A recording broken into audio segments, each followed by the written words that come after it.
Summer holidays வந்தாச்சு, நம்ம GT Holidays வந்தாச்சு. GT Holidays, South India's #1 travel brand. இனி வீட்லயே பானிபூரி செய்யலாம் எல்லாரும். ஆச்சி பானிபூரி கிட்.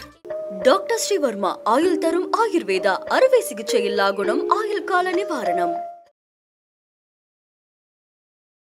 இதுக்கு முன்னாடி எடப்பாடி பழனிசாமி பாஜக கூட்டணி பத்தி என்ன சொன்னாரு? 26 இல்ல 29 இல்லைன்னு சொன்னாரு. அப்புறம் இன்னைக்கு எப்படி போய் சேர்றாரு? காலம் இருக்குது பாருங்க, எல்லா காயத்துக்கும் மருந்து கொடுத்துருவாரு.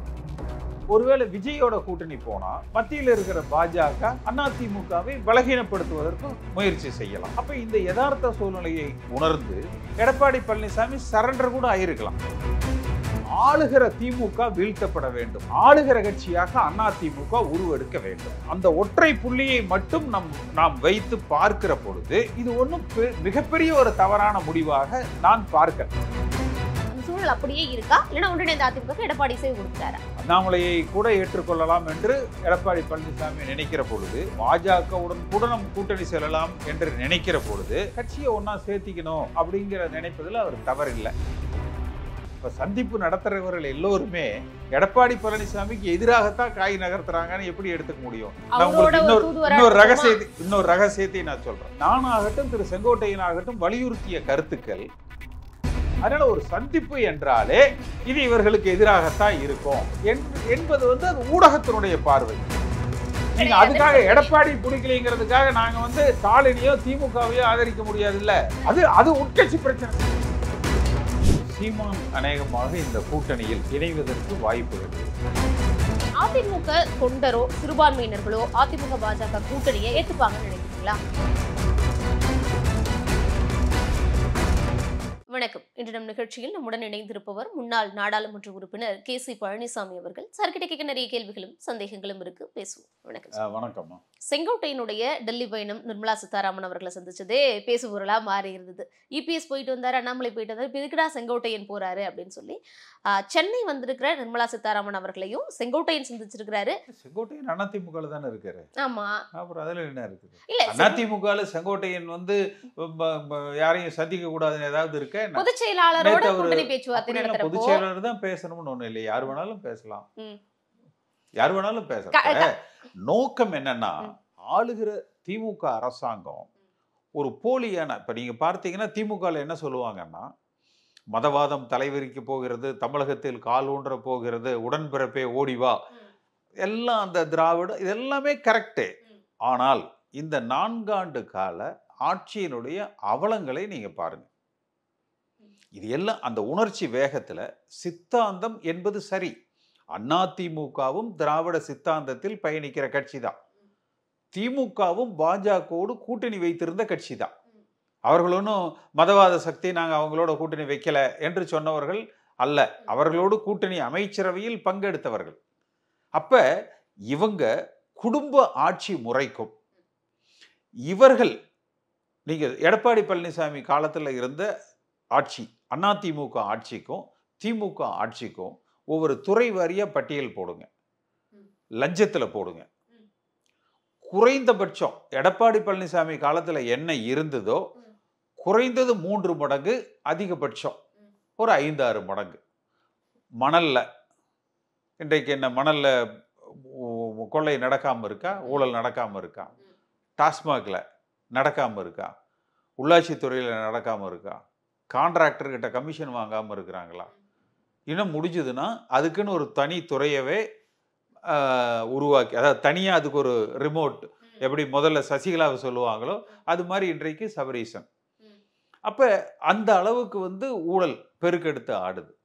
அதே போல சட்டம் ஒழுங்கு பாருங்க, இந்த அளவுக்கு எந்த ஆட்சியா இருந்தாலும் தினசரி அன்றாட வாழ்க்கையில சில இடங்கள்ல தகாத சம்பவங்களோ குற்ற செயல்கள் நடக்கத்தான் செய்யும். ஆனா இதுல மிக அதிகமாக காவல்துறை கட்டுப்படுத்தப்பட்டிருக்கிறது. குற்ற செயல்கள் அதிகமா இருக்குது. கொள்ளை, பெண்கள் பாதுகாப்பு, இது எல்லாமே பார்த்தீங்கன்னா ஒரு கேள்விக்குறியாயி ஒரு தமிழ்நாட்டில் அந்த சட்டம் ஒழுங்கு, முதலமைச்சரது துறை, அவர் கண்காணிப்பில் இருக்கிற துறை மிக மோசமாக இந்த அரசாங்கத்தில் வழிநடத்தப்படுகிறது. இது யாராலும் ஏற்றுக்கொள்ள முடியாதது. அடுத்து திரு ஸ்டாலின் அவர்களே என்ன சொன்னார்? கரப்ஷன் கலெக்ஷன் கமிஷன் சொன்னார். இன்றைக்கு அவரை சொல்லுங்க மக்கள் மத்தியில். சரி, இந்த அதிமுக அமைச்சர்கள் மீதே 13 அமைச்சர்களோ 14 அமைச்சர்கள் மீது கவர்னர் இடத்துல சென்று புகார் கொடுத்தார். கலைஞரின் மகன் நான், சொன்னதை செய்வேன், செய்வதை சொல்வேன். சொன்னது யாரு? என்ன செஞ்சிருக்காரு? அப்ப இவங்க கிட்ட அவர் எவ்வளவு வாங்கினாரு? வாங்கியிருக்காரு. அதிமுக கிட்ட. ஆமா, நான் குற்றம் சாட்டுறேன். ஸ்டாலின் இல்லைன்னு மறுக்க சொல்றேன். முதல்வர் ஸ்டாலின் பணம் வாங்கியிருக்காரு. ஆமா, அதனாலதான் அவர் நடவடிக்கை எடுக்காம இருக்காரு. இல்லைன்னா ஏன் நடவடிக்கை எடுக்கல? சரி, அவர் தானே சொன்னாரு. வழக்குகள் இன்னும் அடுத்தது போய் கொடநாடு கொலைகளுக்கு கூட இப்போ விசாரணையில் தானே சார் இருக்கு. சும்மா எத்தனை நாளைக்கு விசாரிச்சுட்டு இருப்பீங்க? நான் கொடநாடு கொலை வழக்கு மட்டுமல்ல, லஞ்ச ஊழல் வழக்குகளே நான் சொல்றேன். முன்னாள் அமைச்சர்கள் மீது. முன்னாள் அமைச்சர்கள். அப்ப எந்த விதத்திலும் இதற்கு முன்பு இருந்த ஆட்சியை விட இது ஒரு சிறந்த ஆட்சி என்றோ, அதை விட அதுல ஒரு 25% குற்றச்சாட்டுகள்னா வெறுக்கத்தகுந்த ஆட்சி அப்படின்னா, இது 75% மேல வெறுக்கத்தகுந்த ஆட்சியாக, மக்கள் விரோத அரசாங்கமாக இருக்கு. அப்போ ஒட்டுமொத்த தமிழ்நாட்டு மக்கள் என்ன நினைக்கிறாங்க? இந்த அரசாங்கம் வீழ்த்தப்பட வேண்டும். ஆனா அவங்க அந்த சைக்காலஜிக்கலா பார்த்தீங்கன்னா, இப்ப குழந்தைங்கள்லாம் ஒரு கையில் அடிபட்டுருச்சுன்னு வச்சுக்கோங்களேன், வழக்கமா என்ன செய்வாங்கன்னா, அந்த பெயின் அதுக்கு தெரியாம இருக்கிறதுக்கு மைண்டை டைவர்ட் பண்ணுவாங்க. வேற எதையாவது சொல்லி உணர்ச்சி வேகத்தை தூண்டுவாங்க.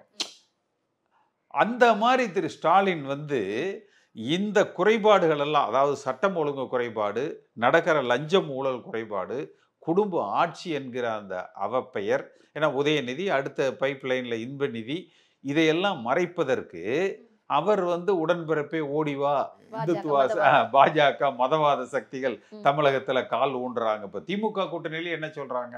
பாஜக எதிர்ப்பு என்கிற ஒற்றை புள்ளியில் தான் அங்க கட்டமைக்கிறாங்க. ரெண்டாவது, தமிழகத்துல வரக்கூடிய ஆட்சி என்பது அதிமுக ஆட்சி. அது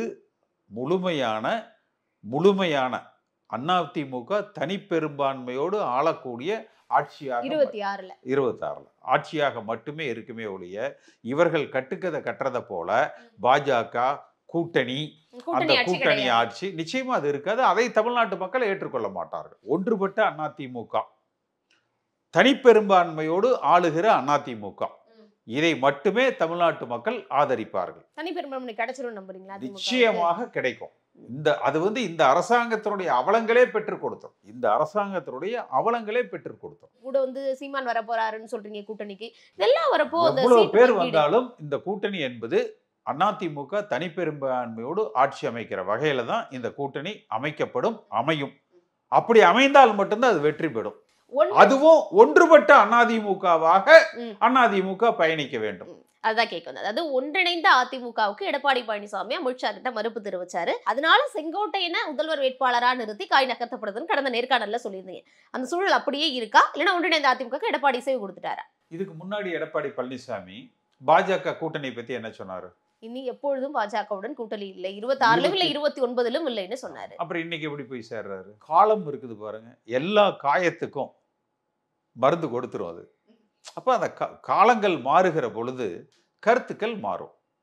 அப்ப அவருக்கும் அவர் முதலமைச்சர் ஆகணுங்கிற ஆசை உங்களை என்னை விட அவருக்கு அதிகமா இருக்கணும்ல. அப்ப எப்படி இருந்தால் வெற்றி பெற முடியும்? அதுக்கு எந்த இடத்துலையும் நம்ம கோட்டை விட்டுறக்கூடாதுங்கிற ஜாக்கிரதை உணர்வும் கவனமும் அவருக்கு அதிகமா இருக்குமில்ல. மற்றவங்களை நம்ம பார்க்கிறவங்களை விட, இல்ல அதை விவாதிக்கிறவங்களை விட செயல்படுத்துறவங்களுக்கு அந்த ஜாக்கிரதை உணர்வு அதிகமா இருக்கணும். அப்படி அவருக்கு அதிகமா இல்லைன்னா அந்த இடத்தை அவர் இழந்துருவார், அல்லது அதற்கு அவர் தகுதி இல்லாதவர். அந்த இடத்துக்கு அவர் தகுதி இல்லாதவர். அது நீங்க அத்தைக்கு மீச முளைக்கிட்டோம். அதாவது இன்றைய தேதிக்கு ஒன்றுபட்ட அதிமுக, தனிப்பெரும்பான்மையோடு ஆளுகிற அதிமுக, இதை ஆதரிப்பதற்கு தமிழ்நாட்டு மக்கள் தயாராக இருக்கிறாங்க. தமிழ்நாட்டு மக்கள் ஒன்றிணைந்த அதிமுகவுக்கும் தனிப்பெரும்பான்மையோட ஆட்சி அமைக்கிறதுக்கும் அவங்க கடந்த ஆட்சி மாநிலத்திலே தயாரா இருக்கீங்கன்னு கடந்த 4 ஆண்டுகளமா நீங்க சொல்லிட்டு இருக்கீங்க. ஆனா அதுக்கு அதிமுக தயாரா இருக்கா அப்படிங்கிறது தான் கேள்வி. ஏன்னா அவர் கொண்டு போய் கைதுகளுக்கும் வழக்குகளுக்கும் தன்னுடைய குடும்பத்தை காப்பாத்துறதுக்காக அதிமுகவையே வித்துட்டு வந்துட்டாரு, அடகு வச்சுட்டு வந்துட்டாருன்னு கடந்த நேர்காணல்ல சொன்னீங்க. நீங்க அது எடப்பாடி பழனிசாமி வழக்குகளுக்காக அடகு வச்சுட்டாருன்னே வச்சுக்குவோம். அது உண்மையா கூட இருக்கலாம், அப்படியே வச்சுக்கோங்க. நாம பேசுறது 2 அரசியல் சூழ்நிலைகள். ஒன்று, ஏன் எடப்பாடி பழனிசாமி இந்த முடிவுக்கு வந்தார்? ஒருவேளை அவர் விஜய் கூட ஒரு கூட்டணி வைத்திருந்தால் இன்னும் வேற விதமாக கூட தமிழ்நாட்டு அரசியல்களை இன்னும் வேகமாக கூட வந்திருக்கலாம். அதிமுகவுக்கு மதவாத சக்திகளோடு கைகோர்க்கிறார்கள் என்கிற அவப்பெயரும் இல்லாமல் இருந்திருக்கலாம். ஆனால் அப்படி அதற்கான பேச்சுவார்த்தைகள் நடத்தப்பட்டது.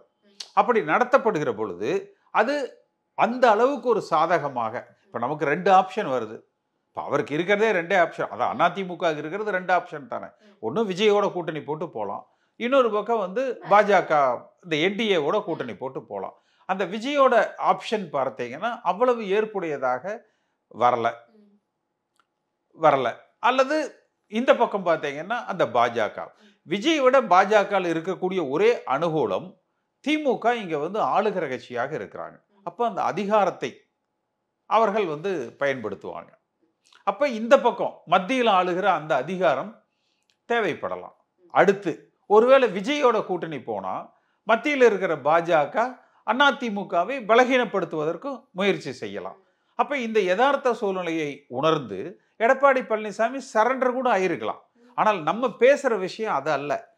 தேர்தல் களம் எப்படி இருக்கும், வெற்றி வாய்ப்புகள் எப்படி இருக்கும், அது அவர் தன் சுயநலத்திற்காக செய்வதாகவே நம்ம வச்சுப்போம். களம் யாருக்கு வெற்றி வாய்ப்புகள் இருக்கும். அப்ப என் போன்றவர்களது நோக்கம், பெரும்பான்மையான அதிமுக தொண்டர்களது நோக்கம், பெரும்பான்மையான தமிழ்நாட்டு மக்களது நோக்கம், ஆளுகிற திமுக வீழ்த்தப்பட வேண்டும், ஆளுகிற கட்சியாக அதிமுக உருவெடுக்க வேண்டும்.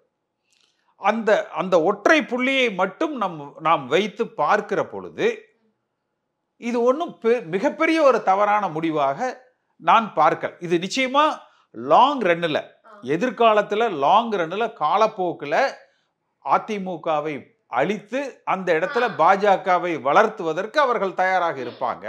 ஆனால் அந்த ஆபத்தை எதிர்கொள்வதற்கும் கடந்து செல்வதற்கும் அதிமுக தொண்டர்கள் தயாராக இருப்பாங்க. அதனுடைய ஒரு அங்கம் தான் பார்த்தீங்கன்னா, அந்த கருத்து கொண்ட பாஜகவில் மாநில தலைவராக இருந்த திரு அண்ணாமலை அவர்கள் தொடர்வாரா என்கிற அந்த புள்ளி. ஏன்னா தொடர்வாராங்கிறது இது எடப்பாடி பழனிசாமிக்கு பிடிக்காதுங்க, அப்படி அதுக்காக மட்டும் அல்ல, அதிமுக தொண்டர்கள் ஏற்றுக்கொள்ள மாட்டார்கள். அப்ப அந்த நீங்க தனிப்பட்ட அண்ணாமலை மீது இருக்கிற காழ்ப்புணர்ச்சி அல்ல, அண்ணாமலை கொண்டு இருக்கிற அந்த கருத்தியல் தமிழ்நாட்டுல அதிமுக தொண்டர்களும் வாக்காளர்களும் ஏற்றுக்கொள்ள மாட்டார்கள். அப்ப அப்படி ஒரு முயற்சி நடந்தால் அதை தமிழ்நாட்டு மக்கள் ஏற்றுக்கொள்ள மாட்டாங்க. அப்போ அண்ணாமலை பாஜக தலைவராவே தொடர்ந்தார் அப்படின்னா அதிமுக பாஜக கூட்டணியை மக்கள் ஏற்றுக்க மாட்டாங்க. அந்த கருத்தியலில் அண்ணாமலை தொடர்ந்தால் அப்ப நான் ஏன் இதுக்கு சொல்றேன்னா, அதை எதிர்கொள்வதற்கு அதிமுக தொண்டர்கள் தயார்படுத்தப்பட்டு விடுவார்கள்னு சொல்றேன். நீங்க என்னையே எடுத்துக்கோங்களேன், கடுமையான பாஜக எதிர்ப்பு நிலைப்பாட்டை அதனால மட்டுமே நான் கட்சியிலிருந்து நீக்கப்பட்டேன். ஆனால் இந்த ஆட்சியில நடைபெறுகிற விஷயங்களை, இந்த ஆட்சியில் நடைகிற அவலங்களை பார்க்கிற பொழுது அதிமுக மீண்டும் ஆளுகிற கட்சியாக உருவெடுக்க வேண்டும். அதற்கான சாத்திய கூறுகள், வாய்ப்புகள் என்ன என்று பாஜக மட்டும் நான் சொல்ல, அதுல இருக்கிறது 2 ஆப்ஷன். இந்த 2 ஆப்ஷன்ல விஜய் எடுத்தீங்கன்னா அது இன்னும் பெரிய ஆபத்துகளை எதிர்காலத்தில் விளைவிக்கலாம். அந்த விஜயை நம்ம வந்து அதிமுக தோளில் சுமந்து வளர்த்து விடுவது இன்னும் மிகப்பெரிய ஆபத்துகளாக கூட இருக்கலாம். பாஜகவுக்கு அந்த ஆபத்து இல்லையா?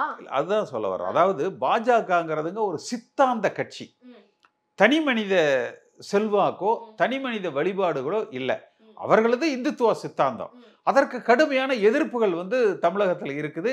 அந்த சித்தாந்தம் இன்னும் ஒரு 50-100 ஆண்டு காலத்துக்கு தமிழ்நாட்டில் வெற்றி அடைய முடியாது. அப்ப அந்த சித்தாந்தத்தை வீழ்த்துவது ஈஸி.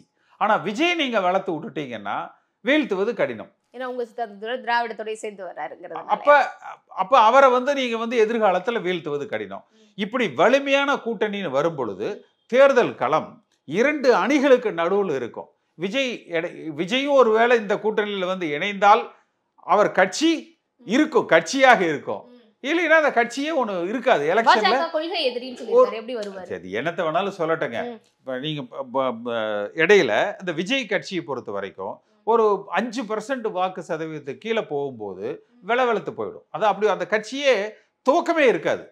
அது இரட்டை Sustain சதவீதம் ஆகாது. வரும்னு சொல்றாங்க, நீங்க 5க்கு கீழே போகும்னு சொல்றீங்களே விஜய். எவ்வளவு வேணாலும் சொல்லிக்கலாங்க. பிரசாந்த் கிஷோர் வந்து கான்டாக்ட் சர்டிஃபிகேட் கொடுத்தா அதுதான் வாக்கு சதவீதம்னு ஒண்ணு கிடையாதுல்ல. சி ஓட்டர்ஸ் ஓட் பர்சன்டேஜ் ரெண்டாவது முதலமைச்சர்ங்கிற இடத்துல விஜய் தான் இருக்காரு. யாரு அண்ணாமலைக்கு போட்டாங்க? எடப்பாடி பழனிசாமிக்கு முன்னாடி சி ஓட்டர்ஸ் கருத்து கணிப்புல விஜய் இருக்காரு. சி ஓட்டர் என்ன பிரம்மனா இல்ல இந்திரனா யாருங்க அது?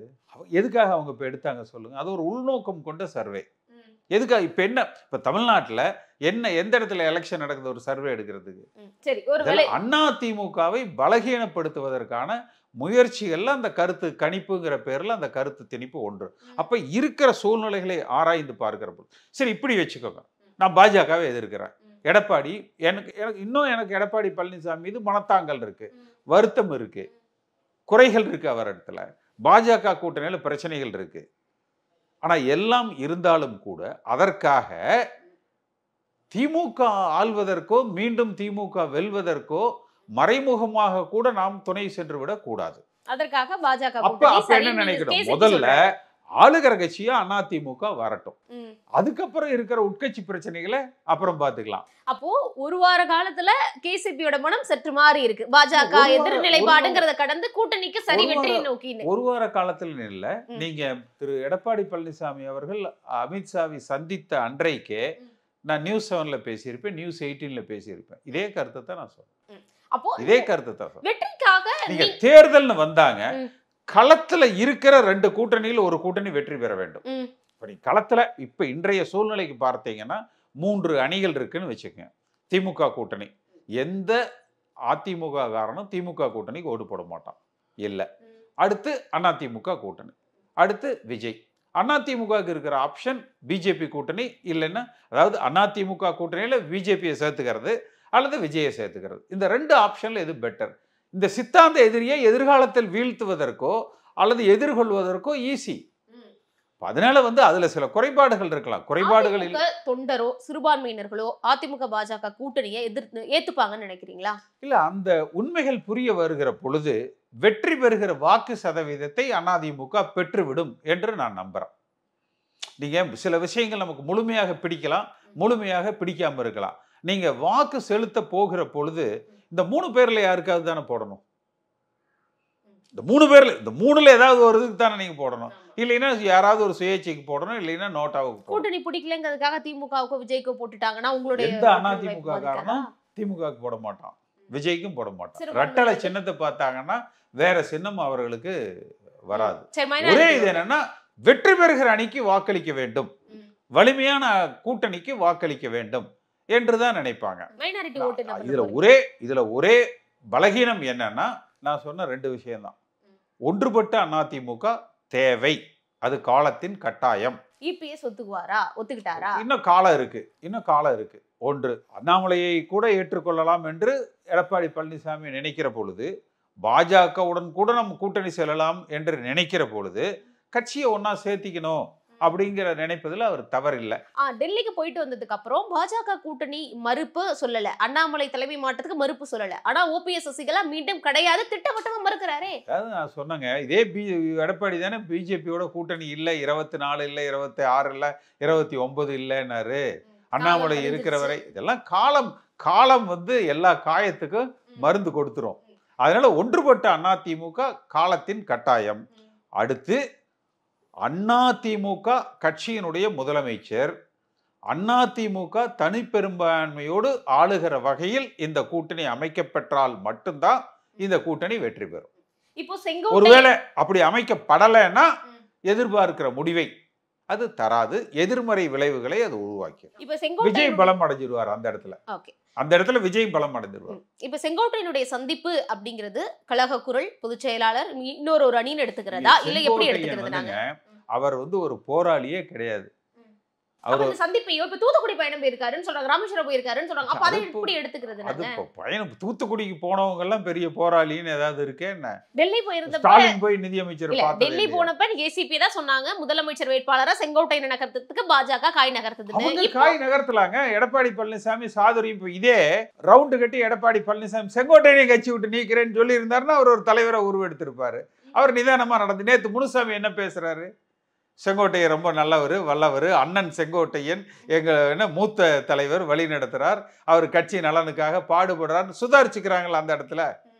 எல்லாரும் உசுப்பி விடுவாங்க, ஆனா நீ ஏமாந்துடாதங்கிற அந்த ஜாக்கிரதை உணர்வு அவர்களிடத்துல வந்துருச்சு இல்லையா?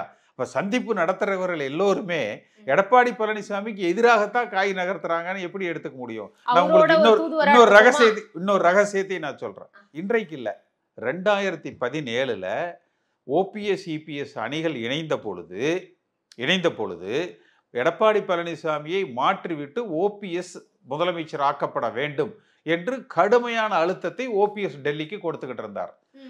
BL சந்தோஷ் இவர் 3வது இடத்துல இன்னைக்கு ஆர்கனைசிங் செக்ரட்டரி சென்னை வந்தார். நானும் அவரும், திரு சந்தோஷ் அவர்களும் நானும் எடப்பாடி பழனிசாமியோடு சந்தித்து பேசணும். அன்றைக்கு எடப்பாடி பழனிசாமிக்கு சந்திச்சு பேசணும். ஓபிஎஸ் இல்லை நான் குருமூர்த்தி மூலமா பேசிட்டு எனக்கு மாற்றங்கள் நடந்துரும், நான் சந்தோஷில சந்திக்க வேண்டிய அவசியமே இல்லைன்னு சொன்னார். அடுத்து செங்கோட்டையன், நான், BL சந்தோஷ் ஒரு சந்திச்சு பேசணும். அப்ப அந்த சந்திப்பிலும் கூட நானாகட்டும் திரு செங்கோட்டையன் ஆகட்டும் வலியுறுத்திய கருத்துக்கள் ஒரு அரசாங்கம் எடப்பாடி பழனிசாமி தலைமையில் அமையப்பட்டிருக்கிறது. அவர் தன்னுடைய பெரும்பான்மையை நிரூபித்திருக்கிறார். அந்த ஆட்சியை தொடரட்டும், இதில் ஏதேனும் மாற்றங்களை நீங்கள் கொண்டு வர முயற்சித்தால் இந்த அரசாங்கம் பலகீனமாயிடும், அதிமுக கட்சி பலகீனமாயிடும்.